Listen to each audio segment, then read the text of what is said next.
Peace. This is a meat and potatoes social production starring myself, the Warrior Alchemist, and today's topic for the occult family is love and magic. Can love and magic exist? Yes.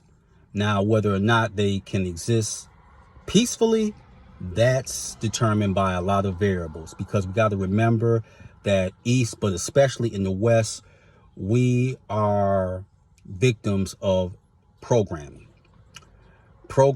where there has been a war that is being more and more accelerated between men and women. And because of this, both genders will suffer.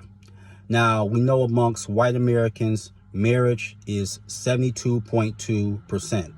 Amongst Hispanics, it's 60%. Amongst African Americans, 34.2%.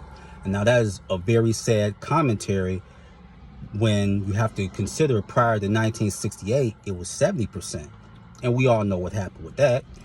Feminism, and then there was poverty and welfare, etc., etc. We know that. But how does this affect magic? Well, we have to understand that even if you study the gods or the Loa or the Orisha, they each have their own consorts. For example, Zeus is tied to who? Hera. And before Hera, it was Metis. Now, who was Osiris tied to? Isis. And who was he also tied to? Osiris was also tied to her sister, Nephthys. Nephthys is the mother of Anubis. And Anubis is the brother of Horus. So, and you have Lilith and Samael and Nama.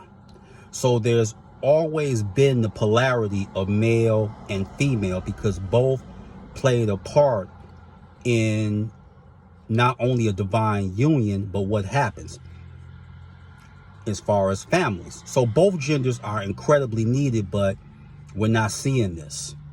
And how can this affect you magically? Well, it can affect you like this. Let's say that you're a practitioner of magic. Now, I wouldn't say you should necessarily hide your magic, but you don't have to broadcast it either. If you are someone that lives with somebody, they're not a practitioner of magic, or as we call them, civilians, and they respect what you're doing and don't take umbrage to it, then the union can succeed. But is it going to be difficult? Yes, because we already know the average person either is a Christian, even though they may not go to a church, or a Muslim. So basically they're going to be looking for Satan or Azazel or Beelzebub or Lilith. You know, I guess they're on every corner or in back of you or hiding in the shadows. Now, most people don't have a problem with an altar, but it's everything that comes along with it, like your texts, your books, ceremonial daggers, etc. But the number one thing that can hurt any union, magically especially, is that men and women compete against each other. I think that is so daft and inane. That doesn't make sense. Why are you competing with someone that you love? And people say, well, competition brings out, you know, the best in you. Yeah, in the NFL and the NBA. But competition in a relationship or a marriage is a killer.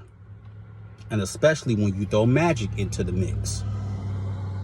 So I want people to really examine that, because don't think that you don't bring the social programming and the cultural idiosyncrasies into your practice. You do. And it's going to be in that home. And like I said, the gods and goddesses know both have a role to play. And you have to have that, even especially when you're doing sex magic. Because if you're not careful with sex magic at the point of orgasm, depending on how, if both parties aren't functioning together to achieve the magical goal, the ritual can offer a lot of consequences. Because we got to remember, sex is an exchange of energy. You always have to remember that. So that's very, very important, and it cannot be overstated enough. So love and magic can go together, but you have to look at all the things that come along with love and magic. Will they be your competition, or will they be your consort? Will they be your peace, or will they cause you tears of bitterness? So that is something only you can decide. So with that, that is your meat and potato sorcery for the day. I'm the Water Alchemist. Be water, my friends. Peace.